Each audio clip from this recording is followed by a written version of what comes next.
What is going on, Poojie crew? Thank you for checking into episode 62 of the Poojie podcast. First of all, Merry Christmas. Happy holidays to everyone out there listening or watching. If you are watching on YouTube, go check us out on your favorite podcast streaming platform, Apple, Google, iHeart, Spotify, wherever you may listen. And if you are listening on one of those, be sure to go check us out on YouTube and subscribe so that you get notified every time we release a new episode. Also, Instagram, Facebook, Twitter, great ways to stay connected with us. We do have a contest currently running, our college bowl season blitz, 10 games plus the CFP champion. Win some money, win some free merch. Go check it out on Instagram right now as we speak. You have 3 days to get your picks in, starting on December 26th at 7:30 with Liberty versus Coastal Carolina. Exciting bowl season ahead. Also, shout out to Mal and Jacob, who both won our Week 15 three-piece combo contest on Instagram. They got 7 of 9 correct, sending some Poojie Podcast merchandise your way. If you want a hoodie, like one of these, I mean, it's great weather for a hoodie. It's hoodie season, so definitely get on that contest to win some free merchandise. Packed show for you today, but first, thank you to Shores Pub Mandarin for allowing me to record this episode inside their building. Shout out to Autumn, Billy, Steffi, Tracy as well for hooking it up all the time in there. Shores Pub Mandarin off Lasco Road and Old St. Augustine by the Little Caesars and the Wendy's. Like I said, huge show today. College football talk coming your way. College football playoffs are set. We talk a little bit of college football playoffs, as well as NFL Week 16 preview and Week 15 recap. Some playoff picture talk coming into focus. Some teams out of it completely. Some teams still in the hunt. A lot of fun NFL talk to come this episode, as well as NFL draft talk. Thank you to the Jets and Jaguar fans. If you know, you know.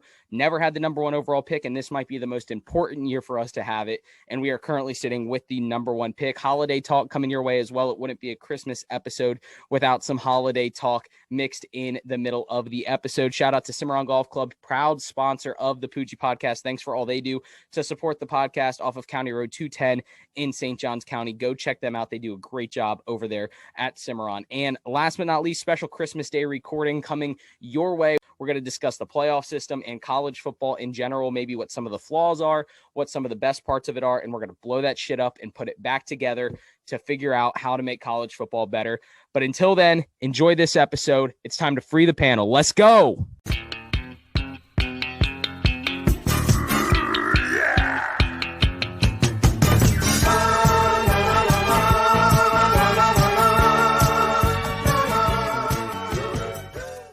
Gotta take this.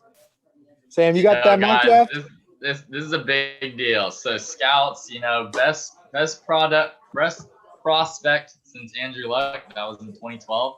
We're looking at the best QB prospect in 8 years, and coincidentally, the Jaguars have the number 1 overall pick. Sitting at number 1 right now. We've had the second pick. I saw 3 times in our history.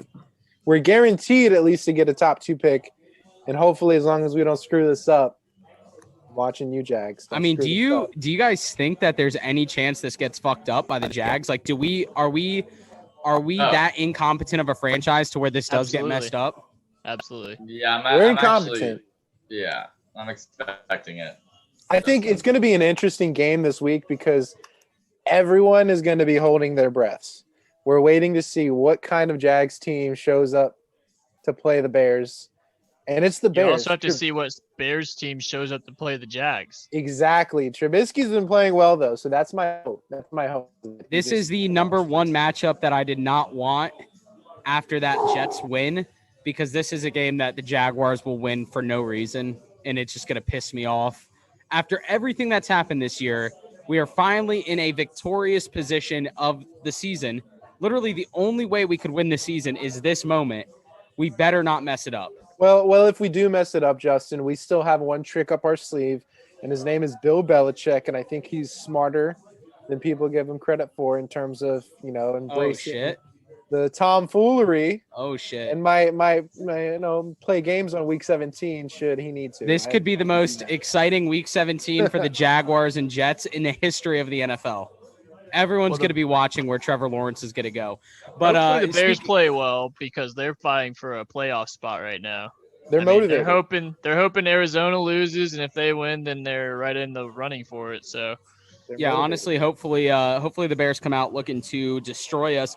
Are we gonna maybe see a little Nick Foles come in for Mitch Trubisky? I don't Can know. Ben Barch play quarterback? What'd you say? Ben Barch, our smoothie king lineman, can he play quarterback? That's the bright spot right now for us, Ben Barch. We're gonna put Barch at running back if we know what's good for us. Ooh, just now that James Robinson didn't get a Pro Bowl. Robinson to IR. Ben Barch is the fullback. Has there been any legit news on James Robinson? What was he that? Got fucking snubbed, man. That's such bullshit because he did. All that.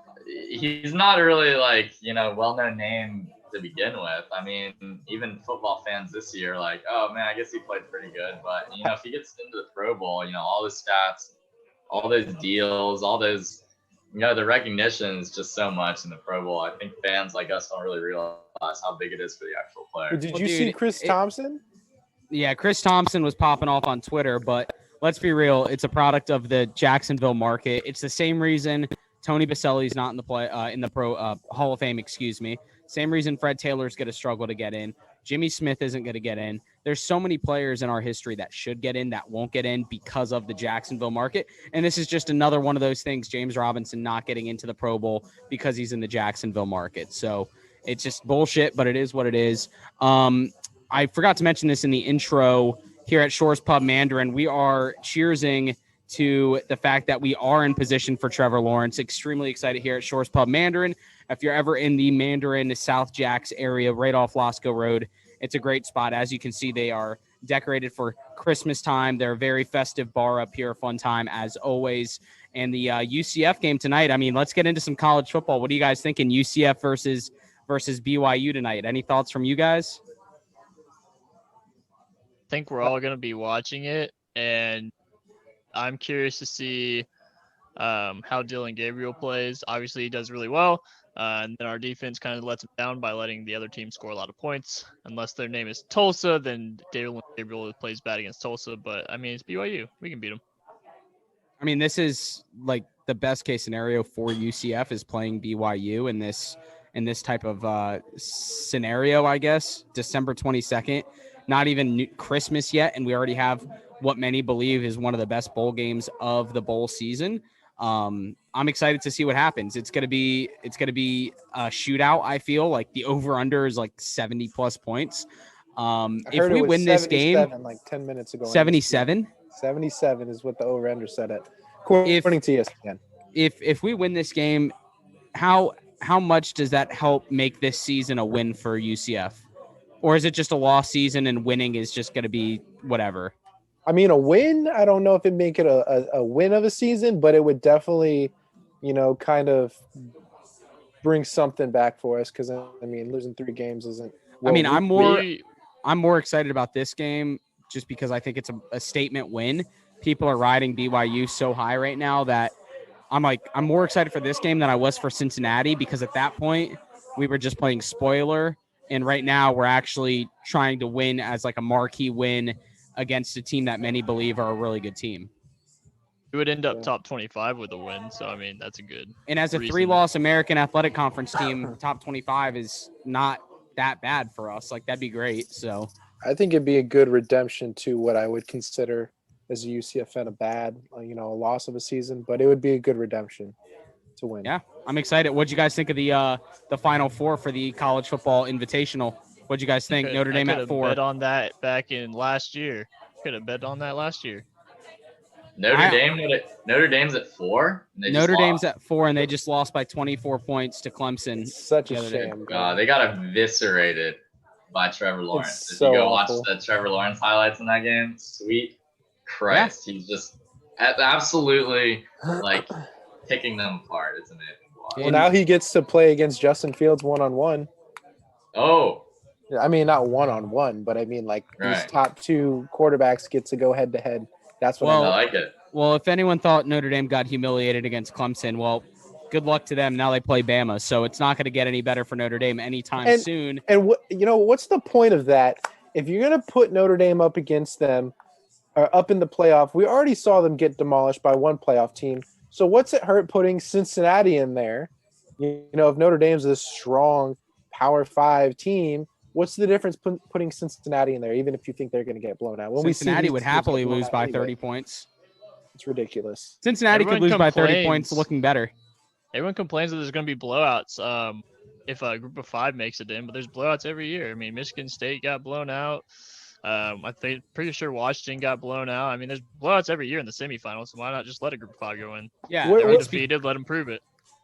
You want to know why? Here's why. Because the conferences that are represented in the playoff, they all get $6 million to distribute amongst the conference programs evenly. So for the American, that'd be $6 million divided by 11 programs right now. That's why a group of 5 will never make it in. Why give those teams more money than they need? Here's a question. Power 5 wants to keep it. What do you think is a bigger gap? The Power 5 to the group of 5? And this is kind of a biased question for you guys. The group of 5 to the Power 5, or the top 2 teams in the nation to everybody else? Because even when you take a Clemson against a Notre Dame, and Notre Dame's a top tier program. That's good. That's a you know good what question. I'm saying? So where's the gap? Is the gap at the Power 5 and G5 like line, or is it just at the top 2 teams, Alabama and Clemson? No, I think honestly, I think it's the top tier teams because we've seen Boise State, UCF, Western Michigan beat, Kansas. We saw Coastal Carolina this year beat Kansas. So the gap isn't necessarily between the Power 5 and the Group of 5. It's between the top tier Power 5 and the top tier Group of 5 that I think people like to draw the line. They say, Louisiana, you're the top Iowa tier. State. What's up? Louisiana, Iowa State. Yeah, exactly. Louisiana, Iowa State. And the sad thing is that people would rather say, oh my God, that's a terrible loss for Iowa State than say that's a great win for Louisiana. And that's what's messed up in the system, is that no one wants to give credit to the Group of 5 team for the win, but then they want to diminish the loss for the Power 5 team to allow their ranking to continue to grow. And it's a messed up system. It's ridiculous, but we could go on forever. A sport, luckily for us, that doesn't require a system to figure out a playoff because there's competent people at the helm that develop divisions and playoff formats. In fact, this year it's expanded to 7 teams per division. NFL, anything stand out from you guys from week 15? Any good games? First of all, actually, shout out 3-piece combo winner, one of our panelists, Jacob, getting 7 out of 9 correct. Somebody tied me, bro. I counted it out. I was calculating. I'm like, I got this in the bag. Oh my God. Two other people tied Jacob, but Jacob and Mallory down in Orlando, they both tied with 7 of 9 correct. And going home with some Poojie Podcast merchandise. Just got Mallory's in the mail right now. Jacob, I will take care of you when I see you a little bit later.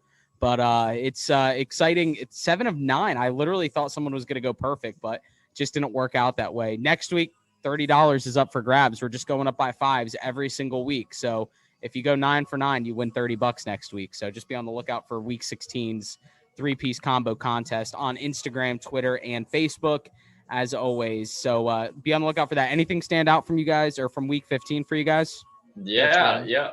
Oh, yeah. Let's talk about the Steelers. What's going on with the Steelers team? They're trash. Is it Big Ben? Let's talk about it. What's funny is I made a slight comment last week's episode, and it was a joke, but I said, watch them lose to Cincinnati, and I can't believe they actually did. To Ryan Finley. Yeah, that's insane to me. I saw a stat about Ryan Finley that a team led by Ryan Finley has never scored more than 13 points. Did you guys see that stat? No. I don't even know where he played college. I think North Carolina State, I want to say. State, I think, yeah. NC State, but nonetheless, I mean, that's the type of guy he is. He's a journeyman, never going to solidify himself as a starter. And he goes out there and beats the 11-2 Steelers. Granted, the Bengals pulled a Bengals and kind of made it close in the end. But Ryan Finley used his legs, went up 24-10 at the end of the game, and they just never looked back. It was crazy. I mean, what are you guys' thoughts? What's wrong with the Steelers? Is this a team that's just going to collapse in the playoffs? Dude, it's almost like the Monstars, like they came and took their talent away. I don't know what's up with them.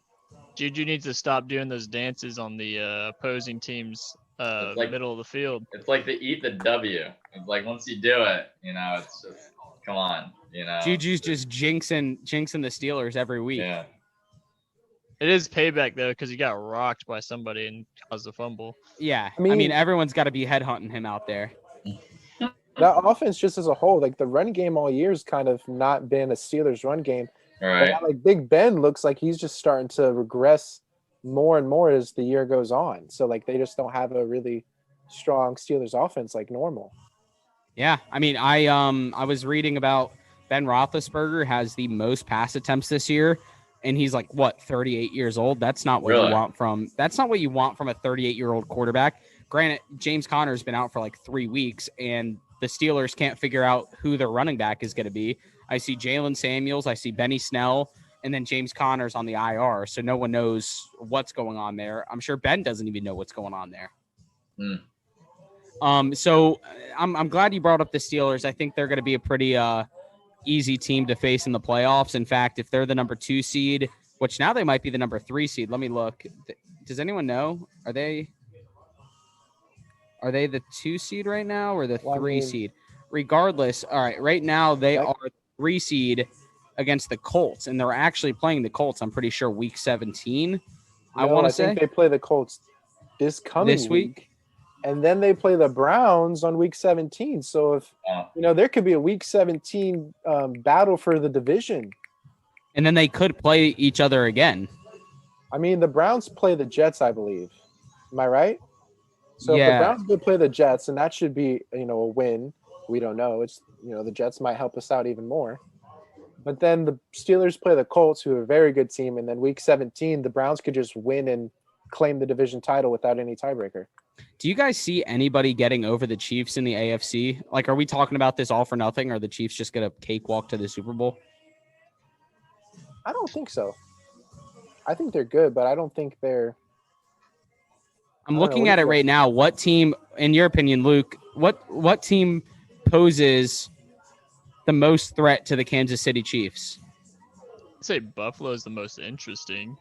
Buffalo, they're a good team. It's easy 1-2, but I mean they've been more consistent. They had some hiccups earlier on playing against those tougher teams, but it looks like they've turned it around.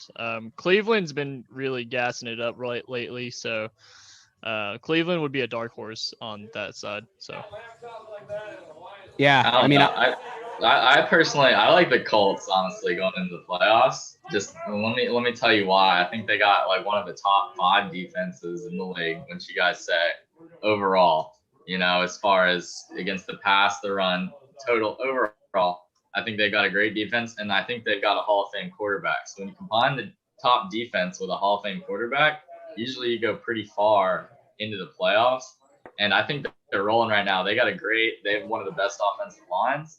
They have one of the best, run games. They got a 1-2 punch with Jonathan Taylor and Nyheim Hines that people kind of underestimate. They go in there and they have the most balanced offense, I think, in the league, as well as a good defense. So it's going to make them go far. Yeah, Zach Pascal, too. 2 touchdowns this week, and T.Y. Hilton's been turning it up, too. I like that.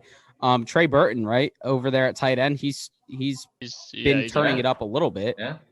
Yeah. So, I mean, that's a good offense. They obviously have a good offensive line. What about in the NFC, guys? If there was one team in the NFC you wouldn't want to face, who would it be? If you're the Packers, you're the 1 seed.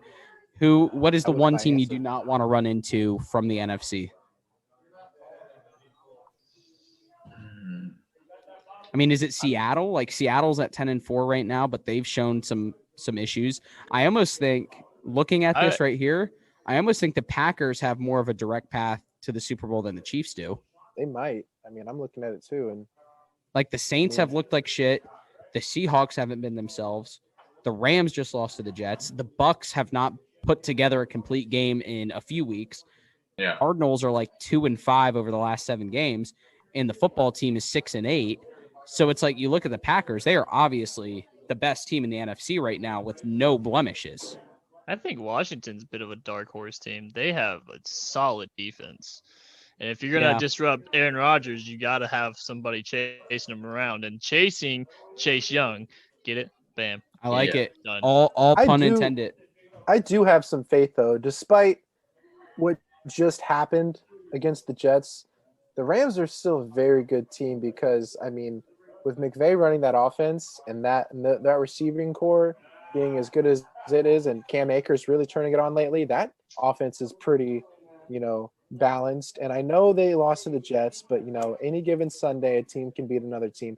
But then that defense is scary. When you have names like Aaron Donald, Jalen Ramsey, I know there's more that I can't think of. I don't know who the corner is, what his name across from Jalen Ramsey is, but he's been having a heck of a year too. That team, anytime you have a defense, I feel in the playoffs, you have a shot. I mean, it's go for it. Go for it, Sam. My problem with the Rams is at quarterback. I mean, if you think about it, I mean, Jared Goff's, he's really highly paid. But, I mean, against the Jets, if you guys watched a little bit of that game, Jared Goff was really struggling early against the pass. He just couldn't complete any passes. He threw a pick, right? A tipped pass is just not very accurate, not very strong in arm. He's kind of an average quarterback. I think average quarterbacks going into the playoffs, I mean, you got to have an elite defense to overcome that. And I think the Rams just showed last Sunday that, if they can get beat by the mediocre Jets and that offense, then their defense isn't elite and their offense is not elite either. So they have a good coach, good coaching, but I don't see that they have the talent on offense. But let's be real. There was no point in that fourth quarter where I didn't think the Jets were going to blow it. I felt the whole time, the Rams, I think it was Marcus May got up there and blocked the last pass on 4th and 4. But the whole time on that last drive, I was like, here we go again. Flashbacks to the Raiders game from a few weeks ago. I thought the Jets were going to blow it and the Jags were going to be. Well, they fired the defensive coordinator. That fixed the problem. Greg Williams is somewhere turning over on his couch. They closed out the game because of that. It's awesome. But anything else from week 15, or are we going to look ahead to week 16? I do got something from week 15. Who's better moving forward? And I know this is probably a stupid question, but just because of what happened, Zeke sits out. Tony Pollard comes in and has a field day. A lot of his stuff came receiving, but it's like he balled out for the Cowboys. Coming in. Yeah. I mean, we talked about Tony Pollard last week. I think it was Steven that brought him up, or maybe it was Matt brought up about Zeke Elliott being a bust and hit the nail on the head. Didn't even play.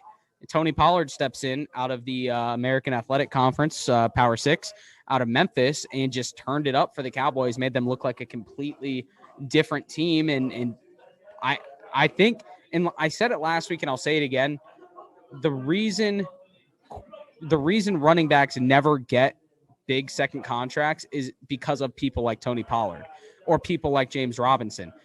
There's no incentive for the teams that have these bell cow running backs to sign them to huge contracts when you can go find an undrafted guy or a guy in the 4th round that comes in and just steps in. Oh, what's up, Autumn?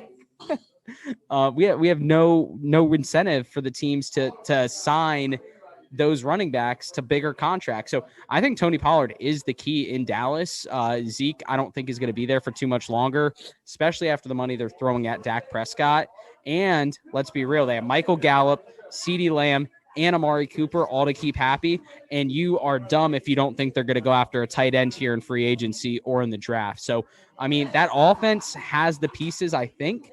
But I think, Jacob, I don't even know if it was a question that you asked, but if you're asking between Tony Pollard and Zeke Elliott, I think this past Sunday proved that Tony Pollard is a few notches ahead of Zeke Elliott right now. Yeah, because Zeke's been great. You can't take that away from him. Oh, no, yeah, I don't agree. know his age, but moving forward, are we going to see the Zeke of old, or is that time kind of coming to a close with all the wear and tear on him? Yeah. Yo, what's up, Craig? Oh, my dad's here. Craig's here. Wait. I'm on camera. You're on camera. Come on in. Come on. Guys. What were your thoughts on the Jags game on Sunday and Jags in position to get Trevor Lawrence? So if ever there was a way that we could screw things up, we have to make sure that the Jets or the Patriots don't tank to get the Jets to get that pick. You understand what I'm saying? I think so. Let's just play football.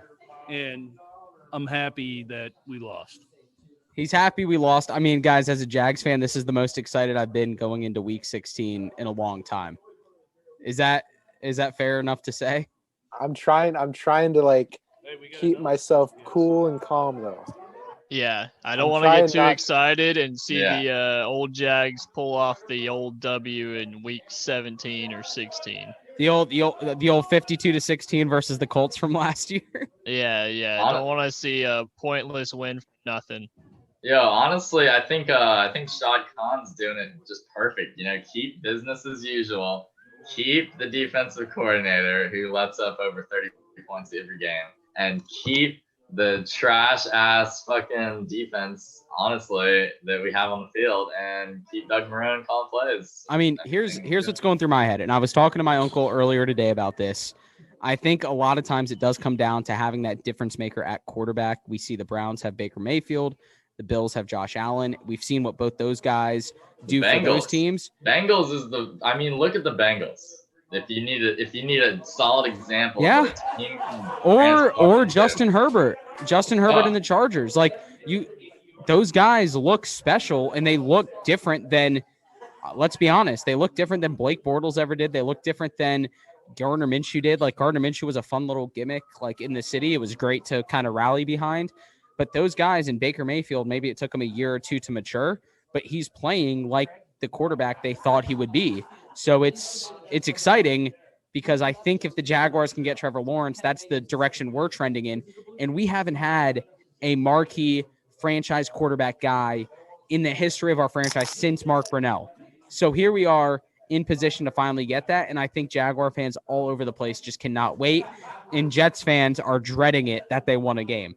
And I think that's just hilarious. Well, that's the funny thing. Yeah, go for it. That the storyline hasn't even been the Jags are now in position for Trevor Lawrence. The storyline since Sunday has been, wow, look what the Jets did. The Jets are losing out on Trevor. It's not switching to like, oh, let's talk about the Jags and Trevor. Right. But you got to imagine Trevor Lawrence would probably prefer to play in Jacksonville by the beach in the golf communities. Like that's got to be more enticing closer to home. Closer to home as well. Yeah, exactly. Money. There was making more money in Duval. Let's go. I heard that like the reason he went to Clemson was because he wanted to go somewhere kind of, quiet and comfortable, and not like. Real quick, I do want to ask this. What'd you guys think of that Jalen Hurts versus Kyler Murray matchup last week? I had both quarterbacks in my fantasy league, so I loved it. Yeah, that was just absurd. It was a great game. I don't know if the tape's just not out yet, but Jalen Hurts looked amazing. But then Kyler Murray looked amazing. And then it was just an amazing game, and everyone enjoyed it. How do you think Kyler fares against who do they play next? San Fran. How do you think he fares against them? How do you think he does? Under. It's a good defense. I mean, over under 20 points in fantasy.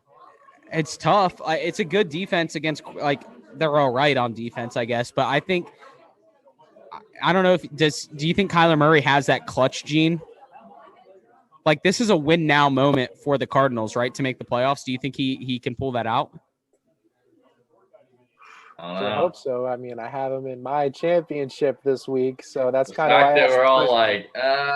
I think the fact that he has D-Hop makes him have clutch factor because when you can throw the elite number one D-Hop receiver, has the clutch.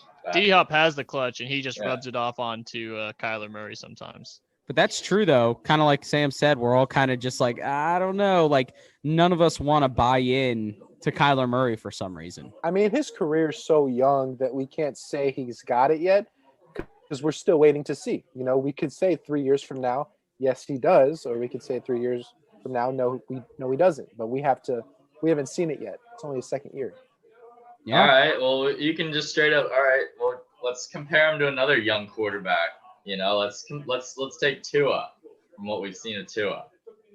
So Which one of those? Would you rather take Kyler over Tua at this point? Yes. Right now, that's a good question. That's a very good question. I mean, Tua's been winning games. Yeah, I mean, Tua has been what the Dolphins have needed. Exactly. I haven't watched Tua too much, honestly. Like, has he been putting a lot out there? Or is it like he's accurate. He doesn't turn the ball over. He's very coachable. I mean, whereas Kyler Murray, kind of like you got to build your whole offense around him, build your whole identity around him. Whereas the Dolphins are kind of, more of a blank slate with too. I think that they got a lot of directions, a lot of ways they can win is what I'm saying. Whereas the Cardinals, in order to win, the Cardinals have to have Kyler Murray play well. And like, look at the weapons, as Luke said with D-Hop. Look at the weapons that the Cardinals have compared to what Tua has. Like, Tua's working with Salvon Ahmed and Mike Gesicki, who's a good tight end, but all these kind of, I don't want to say journeyman guys, but definitely not guys that are popping up on NFL Network anytime soon. And then you have the Cardinals, who have D-Hop and Larry Fitzgerald, who just got his first touchdown a few weeks ago for this season, and Chase Edmonds and Kenyon Drake and Dan Arnold and all these guys that have been established in the league. So what I would say is, the Dolphins are sitting at 9-5 right now. Cardinals are at 8-6. And I would say the Dolphins 9-5 is much more impressive than the Cardinals 8-6. That's how I would put it. I don't know. They do have a very good defense though. So that Dolphins defense is, I don't want to take credit away from them. Like, I love what Tua's doing, but that defense has been awesome. That's how you win the games, though. You got to have a good defense. So what happens if Tua, one day doesn't have that defense? That's what I want to see. I'm not saying he's going to be bad. I want to see him be able to have those big games where he, wins the game for the team if his defense isn't doing it for him. The Cardinals play in, I'd say, probably the toughest division in football. So being one loss behind on Miami, who just is playing against the Buffalo Bills. I'd take the Cardinals record over the Dolphins record. I could see that. Yeah, that's a good point. It's definitely, the records aren't the same based on the two divisions. How about the Patriots officially being eliminated from the playoffs for the first time since 2008? Crazy. Like, how about that? Yeah, there's a lot, and Buffalo plays New England on. My uncle says, "Oh, Tom Brady's not there. I wonder why that happened." And look at Tom Brady coming back. Anyone surprised about that Atlanta choke game? Bucks coming back against Atlanta. Absolutely not. Why does that happen? More about the Falcons? Are we saying that's just another Falcons, bad loss, or are we going to see Tom Brady maybe start picking it up towards the end of the season as we get to playoff time? The Falcons have proved that this is their MO, to go up in the game and then get away. But it's also Tom Brady's MO to just make comebacks. So it's kind of a combination of both. But yeah. I do think the Falcons are very, very good at choking away games. So somehow, yeah. But the weird thing is they got rid of Dan Quinn. They have their interim head coach right now. Like, is it just a culture thing to just collapse in the fourth quarter? Like, you've gotten rid of the people that you thought were causing these collapses. How do you explain it? Yeah. There's no way to explain it. Well, I need your help, guys. I'm looking at the 3-piece combo for next week, and there's no good 1:00 games. There's no good 1:00 games. There's a Christmas Day game. There's 3 Saturday games, and the Sunday games are Carolina at Washington, Indianapolis at Pittsburgh, Atlanta at Kansas City, Chicago at Jacksonville, Cincinnati at Houston, Giants at Ravens, Cleveland at Jets. What's the lunchtime game? Let's do the Steelers-Colts game. Yeah, that's what I'm thinking. Steelers-Colts. That's the Steelers. That's literally the only good one. Such a shot to go on their 4th straight loss, bro. They're gonna be pissed going into that game, and then the Colts are, they're coasting. I feel like they're in playoff mode right now. They're just winning games. But how do you not see the Rams lose to the Jets and not show up against Cincinnati? Like, those bad teams are still playing for something. How are you the Steelers and you don't show up against Cincinnati after 24 hours ago seeing the Jets beat the Rams? Yeah. Like, you have to show up to play that type of game, knowing what it means. You've lost the first seed in 3 weeks. Like, that's been that. Now you're the 3rd seed. Here's what I want to see out of that game, though, because Sam mentioned them being the Colts, that is, being the most balanced offense. This is where I want to see what Jonathan Taylor does, because he's been heating up. He's been playing more like the pig everyone thought he would be. He's going against, a very good Steelers defense. I know they've struggled as of late, But I want to see if Jonathan Taylor produces against a strong defense, because he's played against some weaker ones and benefited from it. And if he can, then yeah, like Sam said, in the playoffs, that team can be pretty scary. Yeah, I mean, that's a good point there for Jonathan Taylor. It's a good test against the Steelers. Sam, what you got? So, yeah, I saw a stat. Jonathan Taylor actually has the most runs this season by any running back, over 20 miles per hour. So what do we see, like a classic, one of those old Fournette games against the Steelers where Jonathan Taylor's just busting out these long runs like you saw from him in college.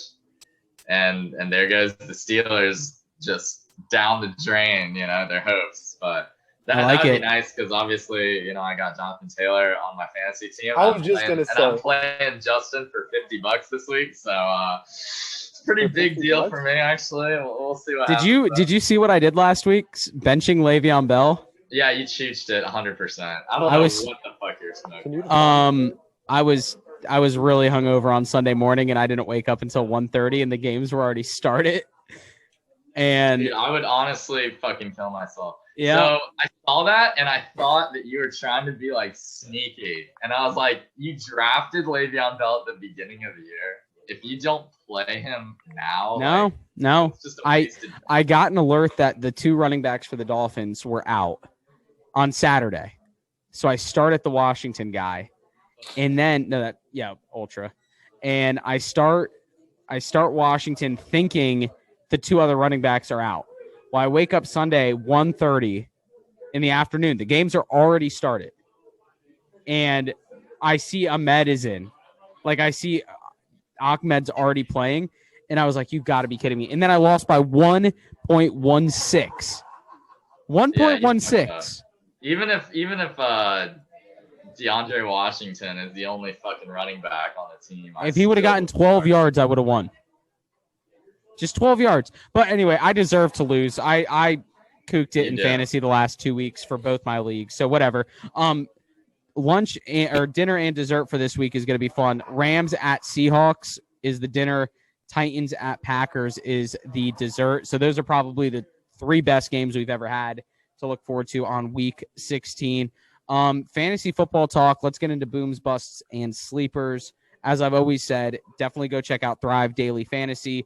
Fantastic job over there by them. They rejuvenate your daily fantasy experience.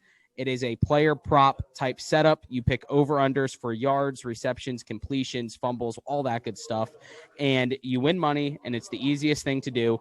Go sign up with code Poojie, Poojie, and you'll get your first deposit matched up to $50. And you can even play against me and probably beat me. So go sign up for Thrive Daily Fantasy, code Poojie, Poojie.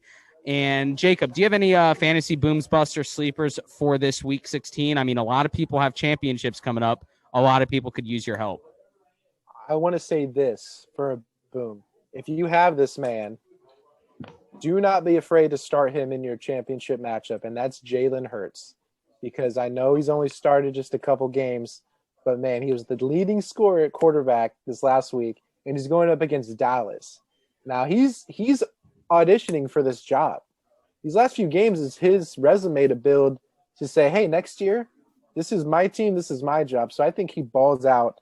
But real quick, I don't have any busts or sleepers, but I have a question for you guys, because in my one league, I'm in the championship, and I have 2 defenses. I kept 2 for this exact question, but I told you I really like the Rams defense. Would you start the Rams defense against Seattle or the Cardinals defense against San Francisco? I would go Cardinals defense, to be honest. I just think Seattle's too much of an offensive juggernaut. They had a down game too last week. What's up, Sam?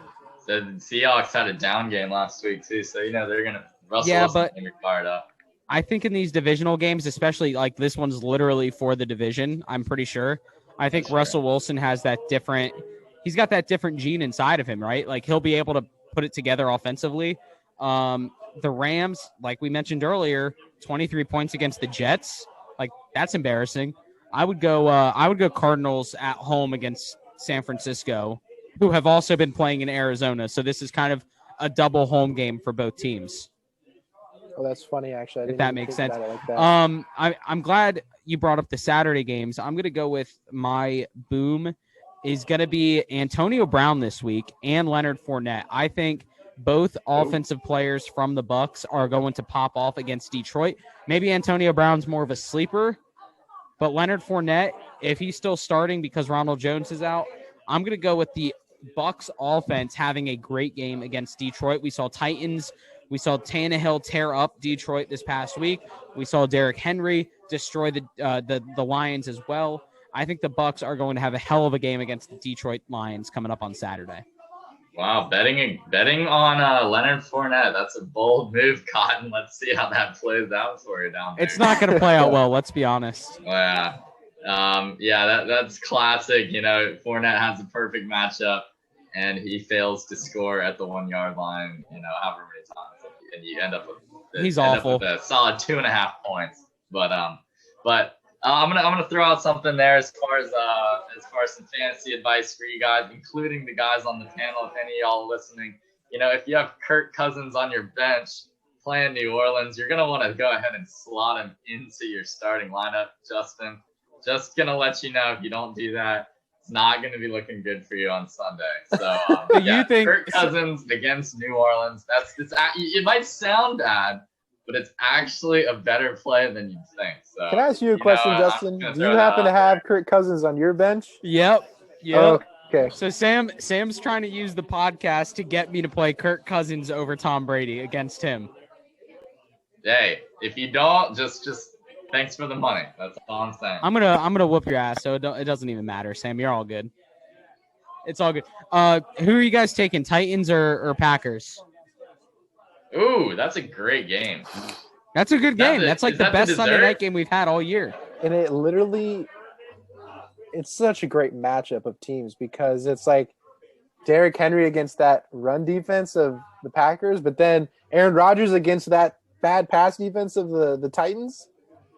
Yeah, I think I got to go Titans after you said that. I mean, it reminds me of the Minnesota Green Bay game where Dalvin Cook just made the whole team his bitch and they controlled the clock the whole time. Exactly. Yeah. So, you can't win if you don't have the ball. So that's true, actually. Yeah, Dalvin Cook milked that game, and I think Henry could do the same. So it is Christmas week. Christmas is coming up. Merry Christmas to everyone. Who is it tougher to shop for, your mom's or your dad's? My dad. You think so? You don't just buy him a new grill set or a new apron and call it a day? No, my dad, he doesn't care about any of that. He likes to do the same thing every day. So what do you get for a guy that likes to just do the same shit every day? And it's a book of Sudoku puzzles. Do you think it helps? Dude, I'm writing that shit down because honestly, that would be the most useful gift he's ever gotten from me. Do you think it helps being a guy though, shopping for a dad versus being a guy shopping for a mom? No. Because I think there's more. There's more guys like. There's more leniency from mom knowing that it's her son shopping for her. Yeah, so she's gonna say, "Oh, no, I want her to actually like it." You tried your best. Thanks for the candle for the 12th straight year. Yeah, see, they're not happy. They're not happy with that. They want something and they won't tell you. Any holiday plans for you guys? Figuring out what mom wants. Sam, what about you? Are you coming back? I'll be down in Jacksonville celebrating with the fam. Down in Duval. Oh boy. Might walk on the beach a little bit. Might watch some football on Christmas Day. I don't know, man. Sounds like trouble. Don't gotta work. Would I be correct in saying, because I was going to ask this question and I thought it was silly, if you had a Jaguars Christmas wish to Santa Claus, what would it be? For them to lose these next two games straight up. And I want to take that off the table because once I thought about the question, I'm like, that's way too easy. So everyone knows that's the number one wish. But besides that, what is y'all's Jaguars Christmas wish? That's tough. Here's what I'll say. For James Robinson to stay healthy these next 2 weeks. Because here's why. We are at a point in the season where if James Robinson gets injured for no reason, he's not going to be ready by next season. It's too late in this season. It's too late in this season to where if he gets injured, he might as well be out for next season too. So that's my wish, is for James Robinson to stay healthy and for the Jaguars to hit on both first-round draft picks in 2021. Ooh, I like that. What about you, I got Sam? one too. And I like the James Robinson thing because if you can imagine next year going into 2021 with the Trevor Lawrence and James Robinson combo just working off each other, and God, Heavy breathing, bro. Heavy breathing. I can only. I have a question, guys. If Travis Etienne is there in the second round, did the Jags take him and partner him up with Trevor Lawrence? Nah, man. Fuck that. But him honestly, as a team to James Robinson. If any GM of the Jags freaking drafts a quarterback or drafts a running back ever again, like within the might as well just take all the undrafted guys you can, right? Please, I think that'd be too much of a wait until pick. Like the third round, like the first 2 rounds, like it's just get guys that playmakers on offense and defense. Insane to me. All right, here I have a question real quick. If there's one position you want them to draft with the second pick in the first round on defense, what position would it be? D-line. D-line, like, but what position? Interior D-line. Interior. Jacob, is that the same for you? No, I actually want to say a secondary position, whether it's a corner or a safety, and I'll tell you why. I'm not yet sure what will happen with the signings of Al Woods and Rodney Gunter that we had from last season, because one opted out for COVID, they both opted out, but one for more of a health issue he couldn't get taken care of during COVID. But I'm curious if we actually get those guys back next season, and if we do, that's 2 really big pieces to thrust into the offensive line where we have no reinforcements for the secondary right now. Well, still a lot to figure out, but that's going to do it for us for this episode of the Poojie Podcast. Jacob, I'll be seeing you in a little bit here at Shores Pub Mandarin. Again, thank you to Shores Pub, Autumn, Billy, Tracy, and Steffi, all the bartenders here, allowing me to be here and record this, as well as to Cimarron Golf Club over there off County Road 210, just west of St. John's Parkway. Thank you to them as well. Sam, thanks for jumping on as well. We lost Luke halfway through, but Luke's going to be enjoying the UCF game tonight as well. Go Knights, charge on, and until next time, go make this world a better place. Everyone, take care. How can I be the man when you're the man? How can I be the man when you're the man? How can I be the man when you're the man?